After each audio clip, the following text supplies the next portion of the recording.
भगावल चाहत हूं मोरा बसारी ये ढील जा अपना मर्दा के सुतबू ना तो मैं पड़ जी ओई में। हां ए भजी आओ तुम। हां जा जा जा लाइन पे लागल बड़ू। बार मिनट बैठली ना चल देली। मैं कब से ढील का कुलात रहली है आई ना अब ढील नहीं के कुलात। अब फोन के हमनी के थोड़ी लौकल जाई ना जाए तो हमको तो निक बा खुद चल जे ना तो बहुत बढ़िया हो जी। तब कम से कम 5 आदमी के खाना बनाव कर तो अब 4 आदमी के बनावे के पड़ी कितना बढ़िया बात दीदी जी ये सोचत है ना ये सब पहले छोटे की चल अगर हम जनिया मने काम धंधे चल हमनियो के तनी मनी काम बड़ कर ली जल डाल लीजिए। हेलो हां बोली का कहतनी। अरे का कहतनी तारा नहीं बुझा तुम कब से कहतनी तारा समझ में नहीं होती क्या कहतनी। अरे का कहतनी बोली वो जो भौजी बैठल रही जो कुछ तो हटनी माने तारा ठीक लागत है कुल्लू का ठीक लागत बोली हमरा से का कहतनी कहिए से क्या कहतनी बोली। अरे यार बुलाओ यार घरे यार काहे ऐसे करतड़ू ई का कहतनी जीरो पागल नहीं किन हो गेल अभी तो शादी के दिनो धइल बटे ई में घरे हम बुलाई बस हम कुछ नहीं कर शादी से टिकलती यानी हमनी के पति पत्नी हो चुका बिना देखो ना बोले देखो हम पागल हो तो नहीं यार रो बेवकूफ ना नोन केहू का कोई शादी से पहले भेंट कइला प देखो हम तो इतना प्यार करने के हम का बताएं तू कहत अपन सीना चीर के दिखा दी। अरे सब बोली ऐसे मत बोली हम तो रोज से प्यार करी ना हम का तू करी ना का लेकिन कोई से भेंट करल जाई तो के अपना मन नहीं के बुझी। देखो हम कुछ नहीं चाहत हमरा के बुलावा तो जान दे के हम जान दे देम जान जे मर जी जाके ट्रेन के पटल लेकिन से कट जाई वैसे मत बोली जी है जी सुनी ना छोड़ी ना जल्दी मिले फोन से बात होता नु। देखो अब नहीं क्यों होती बर्दाश्त जवानी हे भगवान हम का करे हम कुछ नहीं जानत हमरा के बस बुलावा। सुन चिंता मत करी और कुछ दिन न बाटे शादी के दिन हैं। अरे मर जी तब तक लास्ट चाहिए हरियर बांस पर रो वो काहे बार-बार ना सुबह उठ के बोली ना कहीं ना कुछ अच्छा चीज बोले अच्छा चीज कही नु वाला गाना सुनाई ना हरियारी वाला बुलावो ना। अरे मत आई जी देख अब आखिरी और लास्ट बार हम बोलता नहीं ना बोले बेनू तो हम बगल में पोखरा बटे जात नहीं कूद के अपन अरे सुनी ई कुल कारो बकबकाई लगी ना जी ना बोले बे कोई से बोले मम्मी पापा देखिए सुन का गयन जा पोखरा का सोरी पर चढ़ गइल बनी। अरे सुनी और बात आई कोई सो मिले तू ही ते हमार सोना बाड़ू के जे हमर दुख दर्द सब समझेलू देखम केहू देखे जिन ऐसन बन के आइम न रो के पहचानबो मत करो एकदम नया नया पहन के आई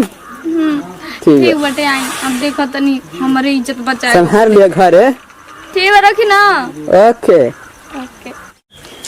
कोई संग दिन भइल बा ये दीदी। अरे भौजी का हो एगो बात कहे लो ई का काहे बाड़ू अबे तमार के का कहला तक राजा जी कोई से कोई तरह से हो का बता का शर्म लगता का हमनी से बताए में तोरा माई से नानू बते मुझे भौजी आज तक से कुछ करे बन जा आ जैसे कुछ कह वैसे बात माने जे तब ऐसे कहत जी का मोलू जी कहत नहीं आवे के और तो खुशी की बात बा ना मैं तू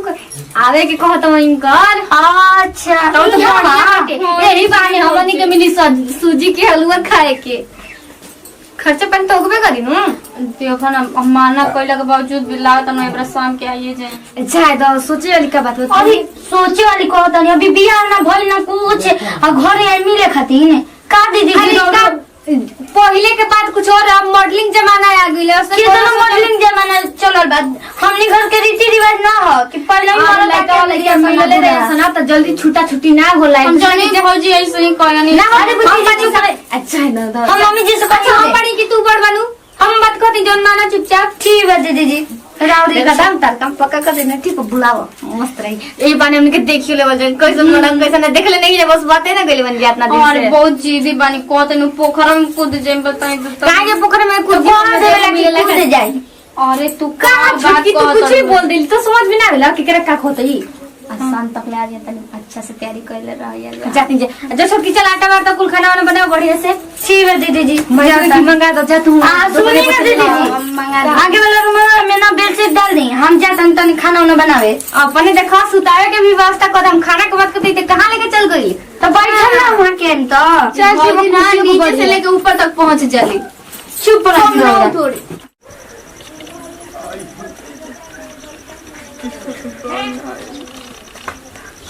अरे आराम से माई मौसी प्रणाम।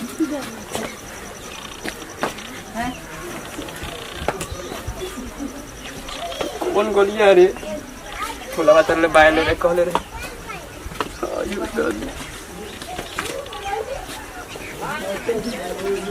आयु तो घर में लागू तो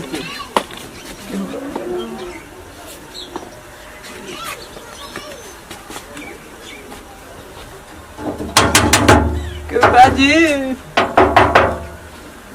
अरे साली जल्दी अरे आओ रे कोई आज तो मैं क्या हां तू क्या हुआ हो? अरे तो भूख मंगा नहीं लगता का हो? अबे तारा के काले ना है जगह से 10 बोरा तक गेहूं चाउर दिए रहे क्या? अरे महाराज हम भीख मांगा ना है क्या हो? करिया कलुटा खाना बनाते होने हम हमरा के परेशान मत कर रखो। अरे हम जो भी कुछ बानी लेकिन सुन ली पहले बात हमारा नाम मोलू पड़ी हम इधर को फायदा मत बनी का चली दमाजी घर चली बतावेला ना पहिले तो लोग में पहले हमारा कंगे पीछे दे देनी है गोल लागत खुश रही दुगो बच्चा के माई बनी चली। अच्छा माई बाबू बने चली चली घर में चली। रघुआ लेखा दो चार आदमी ऐसे बात जूता पहन के आई जी। ए भौजी बेइज्जत करता रो हम बताए तो नॉर्मल नहीं है क्यों कुछ जानी नहीं। हां चली बैठी। ए छोटकी हाँ दीदी हमर गले पानी लेके आ गई नहीं के आ गई नहीं। हां पानी या मीठा लेके आ फिर से उसके झाड़ू लेते ये रे। अरे ना हां बेना भुला के काल जीभिया सड़ पर बोलता हम का करी खाना वाला बनाए ऊपर में आ गई हो के ये दामाद के खुश के झाड़ू से स्वागत है केला ना ऐसा ना आपको तो नजर मत लगे कि वो कलूटू। अरे नहीं अच्छा लगा तनी भाई दीदी जी दे दे। अरे तू तो शरबत बना के लेके आइली गोल लागत नहीं खुश रही डेढ़ गो लड़का के बात बनीली। अरे भौजी ये सब के क्या जरूरत रहला महाराज तनी हम जल्दी मिल लेते तो जल्दी चल देती आ देख ले कितना सुंदर लगता नहीं जाना तनी हम पानी में जलजीरा डाल ले मानी कि तनी रौरा दूर से आवत तो गैस ना बांध ले। हम छोटकी बड़ी चन्हा की हां जलजीरा शरबत आ रउआ के हम आदत धरा दे ना पूछी चीनी दी हचिन फागरन दावरी बढ़िया रही ना शुगर के बीमारी ना होई बस गैस ना बन। ए महाराज ये सब के क्या जरूरत रहला ई का कहता नहीं पाहुन ये सब के त मेन जरूरत बा रौरा। ना आज ना एगो बात पूछी कबे से हमारा खट कहताते हां भौजी पूछी ना बिल्कुल एक ताला पर दू ताला काहे बनहले बानी? हां हमहु कहे गरमिया में आ होई ए दीदी जी रुके बेना ना होते ई बनलिए से भौजी बड़ा रंग नहीं का उजर का से कि उजरे हवे ना ना बाप भौजी रे बाप आ कुछ बात ना दे उसमें आवत नहीं का दीदी जी उसके ना खोले रही जा दे उसे हवा लागेला हमार लेखा दामाद हिलबे ना करी जैसे भौजी है बनले नु हमारे से नु कि कोई चीज ही ना ये पाहुन की बड़ा पाक गल बा ऊपर के ना भौजी ई बात है ना कि तहार लेखा हम बार रंग होइले रही ठीक बाटे अच्छा, चले अच्छा। सलाम पाक के लगल तो बार रंग भी ना करी का ना हमें किचन का तो निकलत रहे जी नहीं ऐसे कनी कि कुछ पुलवा उलने के ना घुसल क्या भौजी मजाक करता है लोग मजाक ना पाहुन मजाक काहे कर जी हमनियों के शौक रही था हमनियों को अपन दांत रंग के चलती जा रहुआ लेखा जिससे रहुआ रंगले बनी यारी जैसे कथी कलर में न छोड़ती लेकिन क्या हम के अपन उठे रख के शौक बिता लेबे नहीं जा। हां भौजी ना तो आई पार्लियामेंट खातिर बना छुटबो ना करी आ जो ना सुजे कहलिए देखू का करते तनी उनके भेजू ठीक बा दीदी जल्दी यहाँ के हम आवत भाई इज्जत के फालूदा बोले ही से कहल लगे पान उन खा के ससुराली ना दिल जरा कुछ कहनी हां ना ना भौजी हम कहे के महाराज कुछ कहम आ कुछ कह के मौके ना देहल जे हमनी के इतना गर्मी बनो कि का बताई मोई समय बिना के बड़ा जरूरत पड़ेला। हां ना ठीक है रो गरम रही ना नु ऐसे का ना गर्मी है बहुत ज्यादा हां गर्मी रहेला भैया नहीं पूछी के कहां गई बड़ी अरे आंगनी का गोला अरे खुश रह तब का होला ठीक बने अपन सोच नहीं कैसे आई नहीं आप लोग बात कर जे हम आवत नहीं हल ना तो सुन अरे सोच रहा ना सुनी हां सुनी ये जब बहुत गर्मी है तो पंखा होई रूम में तो आ जाना पानी लाइट कट गई तो पंखा कहां से इन्वर्टर नहीं है इन्वर्टर ना जान पानी यहाँ के सदिया में खाती किन के रखल बा तो कही तो उहे लिया दे फिर तुरंत के जाई। अरे ना बोझे ऐसे कोनो जरूरत नहीं हम जाता नहीं ना पे ना हम हां कब जाता अरे भुज निकल गई ना अरे खत्म ना समझाए का गुल बोली हम का कर रहे हैं का बोले रो आई नहीं बैठ के मीठा पानी चीनी आई सरगम के काय नहीं सरगम के शरबत ये कहते हैं इतना हमर भौजाई सेवा को देले से कोनो कम बटे सेवा बिना बिया है कोई ले आवे नी सेवा कहो जला रे अरे तन ढंग से बैठी तो भौजेरिया दे से हां का भगवानियन करतनी काहे ऐसे तो करते रे हम काहे खातिर नहीं है प्यार तो जो प्यार बहुत ज्यादा छोड़िया ई क्या कर ले रे बिना हक देते नहीं बोली कर सेवा करे सुन घर में तो गर्मी रहते है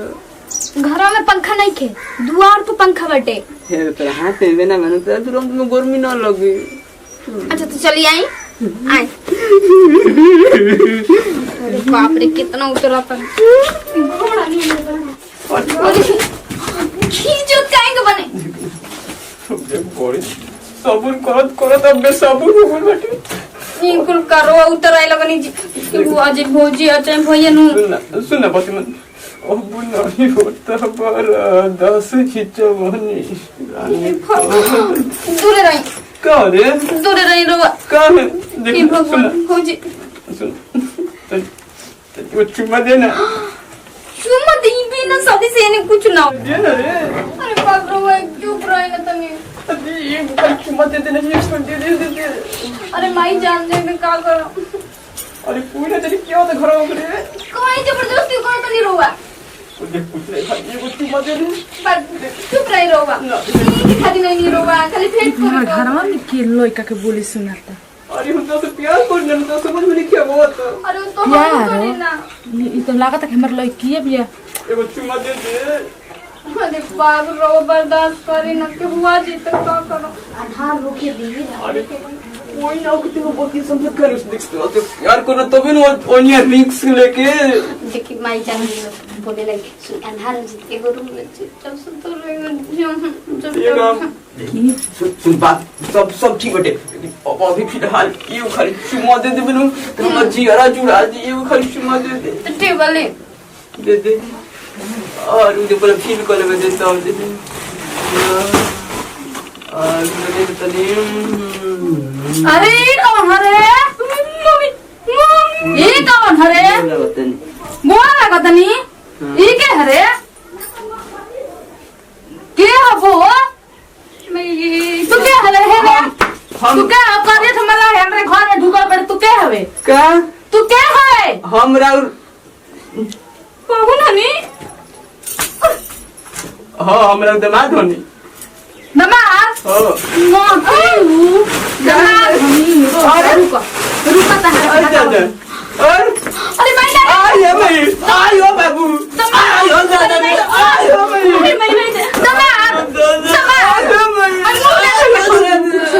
अरे मैं मत बने आयो दादा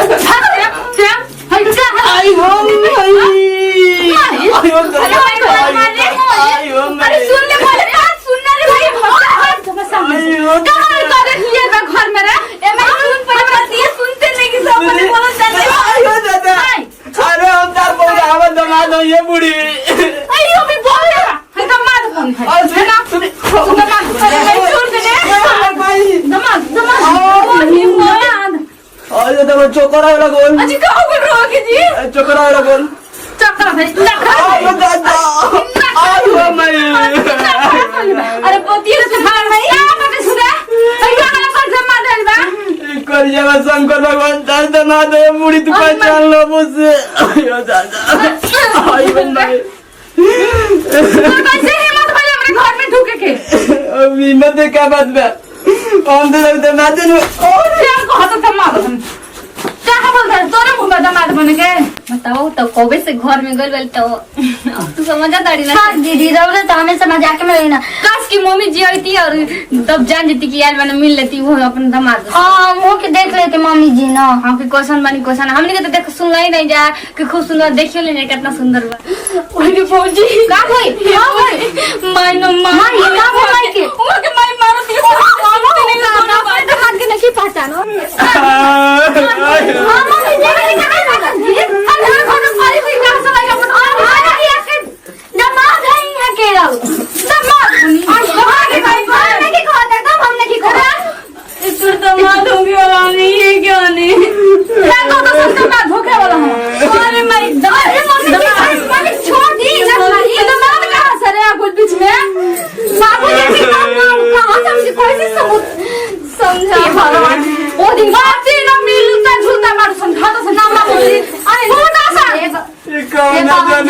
लाज लगे चाची माफ कर दी मार के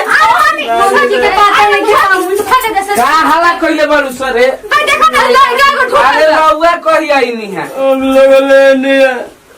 का ढांचा आई कुल पानी ना पियम खाना खाना नहीं बोल पियाइलू हलो ना मार के मम्मी के देखी हाथ में काले बेटे दे ओराले परिछे लाए मल्लिकानी है लड़का के देखी के नु आइल बानी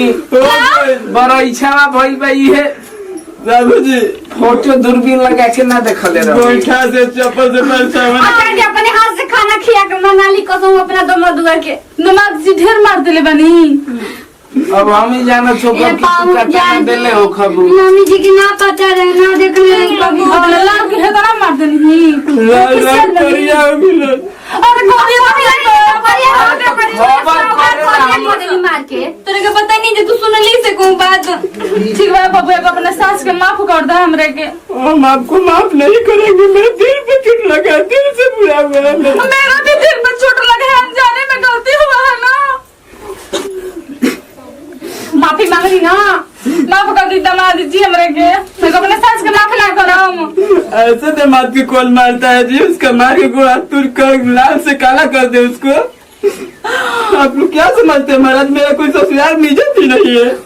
हम तो बाबू है तारे के तकले नहीं फटा हुआ मैं तो गोर बड़ा लेकिन तू हमारे सामने तो करिए बड़ा हम ना चल कैसन करिए दामाद के मार बाउन